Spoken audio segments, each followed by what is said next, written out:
আপনি মনোযোগ দিয়ে কানগুলো খরগোশের মতো খাড়া করে যদি কথাগুলো শুনেন, আপনার মনে হবে আপনি এখানে বসে কিয়ামত চোখে লাইভ দেখতেছেন। লাইভ আল্লাহ এমন ভাবে বলেছে, সুবহানাল্লাহ পড়েন। তা আসুন আমরা সরাসরি কিয়ামতকে দেখে আসি। আসলে কিয়ামতটা কেমন বর্ণনা করছেন কে? আল্লাহ। সূরার নাম হচ্ছে সূরাতুল কারিয়া। কি নাম? আওয়াজ করে উত্তর দিতে হবে। সূরার নাম আল কারিয়া। চিৎকার মেরে বলেন সূরার নাম কি? আল কারিয়া। এটা মাক্কি সূরা। কি সূরা? বিশ্বনবীর জীবনের দুইটা পর্ব, একটা মাক্কি পর্ব আর একটা মাদানী পর্ব। এটা মাদানী পর্বে নাজিল হয়নি, এটা নাজিল হয়েছে মাক্কি পর্বে।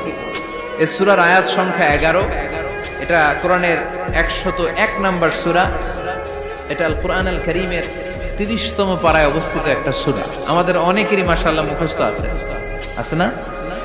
ইমাম সাহেব নামাজে প্রায় পড়ে, অনেকেরই মুখস্থ। শুনতে শুনতে কবে যে মুখস্থ হয়েছে আমাদের নিজেরাও জানি না। সুবহানাল্লাহ পড়েন। কোরআনের ভেতরে খালি বরকত, এটার সাথে লাগলেই বরকত, মসজিদে গেলেই বরকত। মনের অজান্তে আমরা এই সূরাকে মুখস্থ করে ফেলেছি।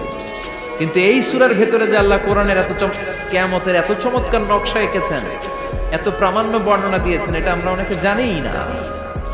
আসুন আমরা এই সূরার আলোকে দেখার চেষ্টা করি যে কিয়ামতটা কিরকম হবে। আল্লাহ একটা শব্দকে এই সূরার শুরুতে 3 বার উল্লেখ করে আমাদের দৃষ্টি আকর্ষণ করেছেন। আল্লাহ tried to draw our attention by mentioning 3 times a word, and that is al-qari'ah.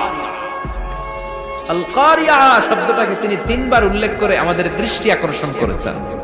একটা শব্দ 3 বার বললে মানুষের দৃষ্টি আকর্ষিত হয় না?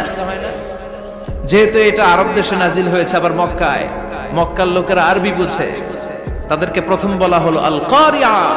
তারা ফিরে তাকালো, কি আল কারিয়া? আবার বলা হলো মাল কারিয়া। কি মাল কারিয়া?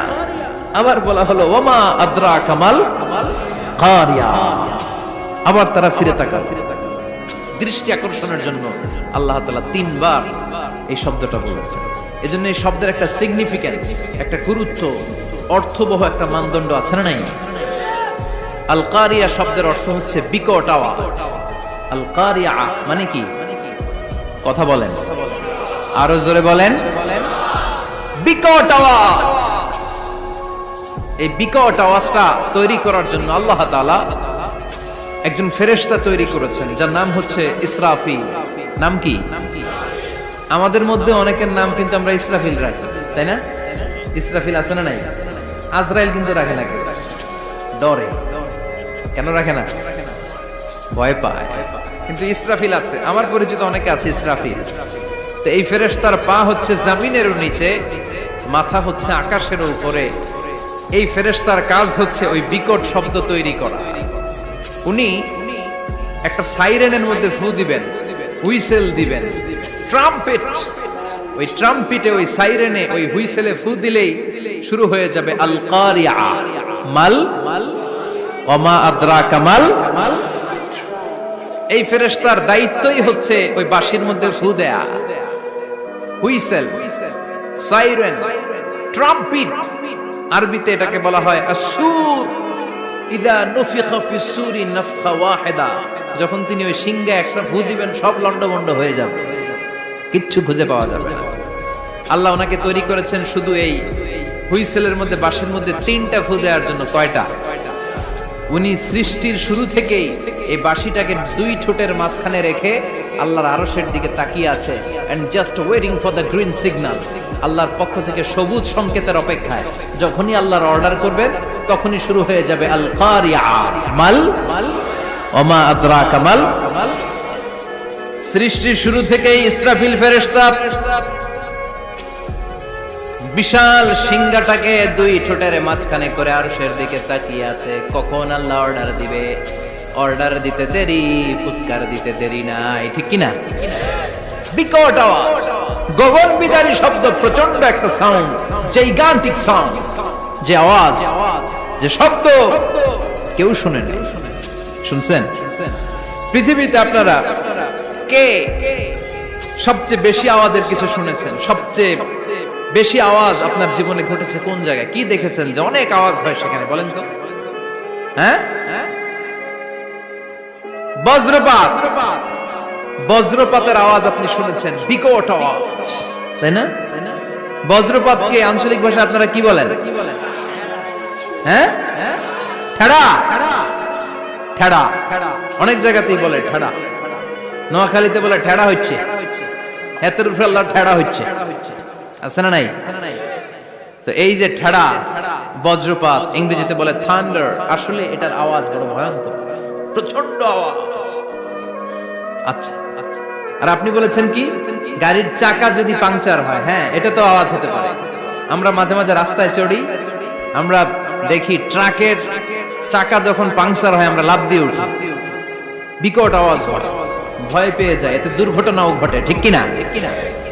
আচ্ছা, এক নম্বরে পেলাম ঠেড়া, বজ্রপাত, দুই নম্বরে পেলাম ট্রাকের টায়ার পাংচার হলে। আর কে কি আওয়াজ শুনেছেন জীবনে? ভয়ঙ্কর আওয়াজ। কি করলে ভয়ঙ্কর আওয়াজ হয় বলেন? হ্যাঁ, কি করলে? ও ট্রান্সফরমার, ইলেকট্রিক্যাল ট্রান্সফরমার যদি ব্রাস্ট হয়ে যায় আওয়াজ আছে না নাই? পাওয়া গেল আরেকটা। আর কি আওয়াজ আছে? ককটেল মারলে, গ্রেনেড হামলা, বোমা মারলে, সিলিন্ডার ব্রাস্ট হইলে। আর আছে? হ্যাঁ, হাই স্কুলে দপ্তরি যখন ঘন্টার মধ্যে বেল বাজায় আওয়াজ আছে না নাই? হাতুড়ি দিয়ে লোহার মধ্যে বাড়ি মারলে আওয়াজ আছে না নাই? এগুলো হচ্ছে আমাদের ক্যাপাসিটিতে, হিউম্যান ক্যাপাসিটিতে আমাদের দেখা সবচেয়ে বড় আওয়াজ। কিয়ামতের দিন যে হবে আল কারিয়া, এই আল কারিয়ার আওয়াজ কি এই আওয়াজগুলোর মতো? চিল্লায় বলেন এই আওয়াজের মতো। এজন্য আল্লাহ বললেন আল কারিআতু মাল কারিআতু ওয়া মা আদরাকা মাল কারিয়া। সে আওয়াজটা ভয়ঙ্কর আওয়াজ, এটা বজ্রপাতের মতো না, এটা ট্রাকের টায়ার পাংচার হলে যে আওয়াজ হয় ওই আওয়াজের মতো না, গ্যাসের সিলিন্ডার ব্রাস্ট হয়ে গেলে যে আওয়াজ হয় ওই আওয়াজের মতো না, প্রাইমারি স্কুলে দপ্তরে যখন ছুটির ঘন্টা বাজায় ওই আওয়াজের মতো না। ওই আওয়াজটা এমন আওয়াজ, ওই আওয়াজ পৃথিবীর কেউ শোনে নাই। সেটার নাম হচ্ছে আল কারিয়া, মাল ওমা আদরাকা মাল, বিকট আওয়াজ, বিকট ভয়ঙ্কর ট্রাম্পিট। এই সাইরেনে ফু দেয়া হবে, প্রথম ফু দেওয়ার সাথে সাথেই লন্ডভন্ড হয়ে যাবে। এই ইসরাফিলকে তৈরি করা হয়েছে শুধুমাত্র কেবলমাত্র 3টা ফু দেওয়ার জন্য। চিল্লায় বলতে হবে কয়টা? এই ফেরেশতার আর কোনো কাজ নাই, তার আর কোনো কাজ আছে? ঠিক যে মুহূর্তে, এখন আমার ঘড়িতে বাজে 9:50, রাত 9:50, ঠিক এই মুহূর্তে যখন আমরা তাফসীর শুনছি, ঠিক এই মুহূর্তেও ইসরাফিল ফেরেশতা সিংহাটাকে 2 ঠোঁটের মধ্যে লাগিয়ে আল্লাহর আরশের দিকে তাকিয়ে আছে। ওই যে সৃষ্টি শুরু থেকে তাকিয়ে আছে, আজ অবধি তাকিয়ে আছে। যখনই গ্রিন সিগন্যাল আসবে মুহূর্তেই শুরু হয়ে যাবে আল কারিয়া মাল ওয়া মা আদরাকা মাল। আল্লাহ বললেন সে আওয়াজটা হবে বড্ড ভয়ঙ্কর। প্রথম ফুৎকার যখন দেয়া হবে এটার বলে নাফখাতুল ফাজা।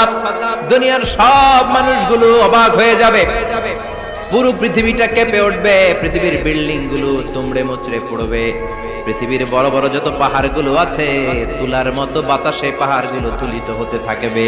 আল্লাহু আকবার।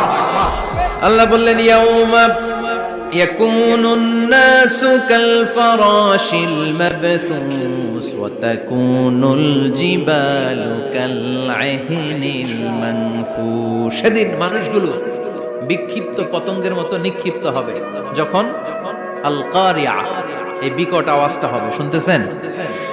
মনোযোগ আছে? কথা বুঝতে সমস্যা হচ্ছে না তো? 3টা ফুৎকার। কয়টা?